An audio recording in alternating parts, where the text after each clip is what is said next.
Okay, good news for the LA Chargers on the defensive side of the ball. If you're new to this channel, it's all about the Chargers. Yes, we're Detroit Lions fans, but we live here in Michigan.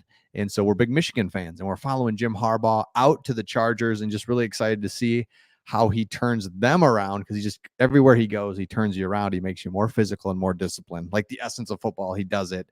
And so on this channel, you get an unbiased look into the Chargers and some guys that know Harbaugh really well. So in this video, let's talk about some good defensive news. If you are new to the channel, do not subscribe, watch a couple videos, and then make your decision. If you've watched a few, hit that subscribe button. We'd love it. Okay, look at the Chargers from an outsider's perspective. Again, you look at the defense, playmakers out there. You got some players, Khalil Mack. You know, we've noted Bosa, Mack. They're going to make some decisions there.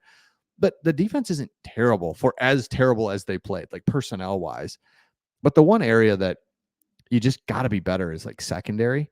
And that's where Jim Harbaugh, I have no question, the front seven, he's going to just like strengthen them, make them more disciplined, all those things. But in the secondary is where some good news came out. And so let's take a look at it. There's some free agents that are officially going to be free agents. So Jamal Adams, Quandre Diggs at the safety position, Kevin Baird, Philadelphia, Jenkins, Darius Williams. So there's some veteran guys in the secondary that the Chargers can go after. And now I want to highlight Quandre Diggs because I think he's a great fit for Seattle for the Chargers. And here's why. If you go back, you know you've got Derwin James, strong safety.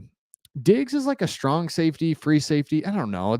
Aren't they interchangeable more than ever in today's game? So I'm not too concerned about strong safety, free safety. I just look at him as a safety. And here's the thing about Quandre Diggs, man, he is just perfect for what you want. And so this comes out of he used to be. Oh, wait. Let me go back to him. Here we go. Quandre Diggs was with the Lions, okay? And he was just brutally traded. He was a great player, and he's traded for nothing to the Seahawks back in the Bob Quinn, Matt Patricia era. And this Diggs trade has to go down from the worst trades in the Quinn Tricia era in Detroit. And I totally agree with that. So if you look at it, I think he's got 3 Pro Bowls in 5 seasons with the Seahawks. And so he's a little bit older, or he's older. He's definitely older now, but I still think he's like 28. So he's a guy that you can absolutely use. And so he was a Pro Bowl safety in 20, 21, and 22. And PFF graded 23 as his second worst season in the NFL and lowest since 2016. So, okay, so he's been in the league quite a bit, but that's fine. My point is you get a really good safety that is a cheap option to go into the secondary next to James. Okay, same with Jamal Adams, right? Jamal Adams as well. I don't know. He seems like he's really fallen off, so I wouldn't mess with him. Another one, again, I didn't mean to pick this, but I kind of did, was another Lions corner that could be perfect. This guy is going to be released. This is Jerry Jacobs. Jerry Jacobs is just like this physical bull in a china shop type corner, and he doesn't fit the Lions. Doesn't mean he's not a good corner, but he was undrafted. He started like 40 games, but he just doesn't fit the Lions. So if you're paying attention at all and you know what you're looking at, you see an undrafted dude that's released by the Lions, like, he must not be good. The fact is he's undrafted. Dude is like physical, like bump and run coverage kind of guy that if he's in the right system, he would be perfect. And so I think the Chargers are that system where Jim Harbaugh, again, physicality, and then if he's coached well with Jesse Minter, could be perfect. Okay. And before we go any further, I asked in the comments last couple of videos how you became a Chargers fan. And I've just really enjoyed the community, and I wanted to highlight a couple of those. This has been a lot of fun. A lot of the Air Coryell stuff, which absolutely Air Coryell days. This one, I joined the Navy, and my first duty station was a hospital corpsman. Don't know what. Oh, corpsman. I don't know what I'm saying.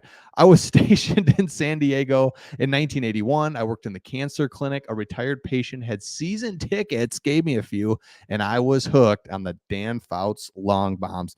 Dan Fouts Didn't even know the dude played. Just remember him from Waterboy, right? Remember because he was a commentator there for a while.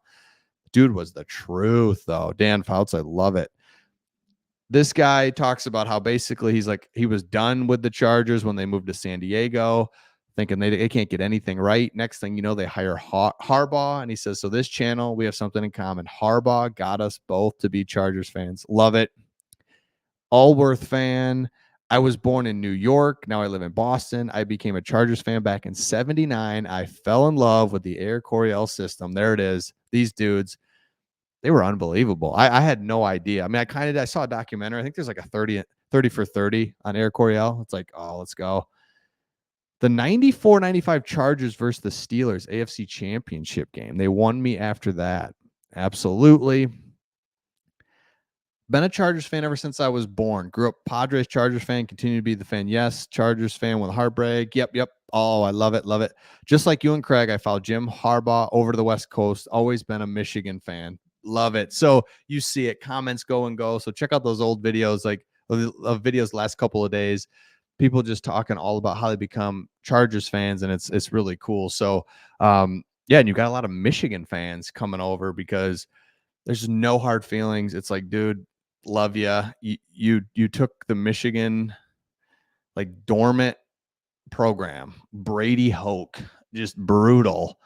And overnight, we won 10 games, like 9 games, 10 games, won bowl games, played toe to toe with Urban Meyer's just juggernaut of Ohio State teams. Couldn't win, but I mean, was right there.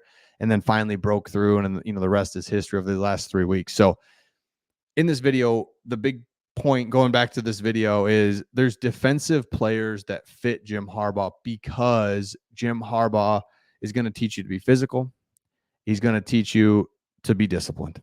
And that's the biggest things that I noticed as a Michigan fan when I watched Jim Harbaugh in the teams. They're just so disciplined. And that's what I love. And I mentioned this in a video before, is like, everyone talks about the physicality. I get that, but it's the discipline. So you get the right players, you get any players in there and teach them that, it's going to be all good. So remember, there's some safeties out there. There's some corners that are going to be available for cheap. And that's the point of this video. We could go and highlight the big names, but there's some cheap options that are getting released that are not going to get franchise tag, that are perfect for this kind of rebuild first year. It's not even a rebuild. It kind of is and kind of is not, but because they're over the cap and they've got to make some changes with some of their big numbered big salary guys. Bring in a Jerry Jacobs from the Lions that was cut. That is just like an undrafted free agent. Bring in Quandre Diggs, who's getting older. Fine, right there. There are guys out there. So let me know your thoughts in the comments, and we'll see all of you on the next one.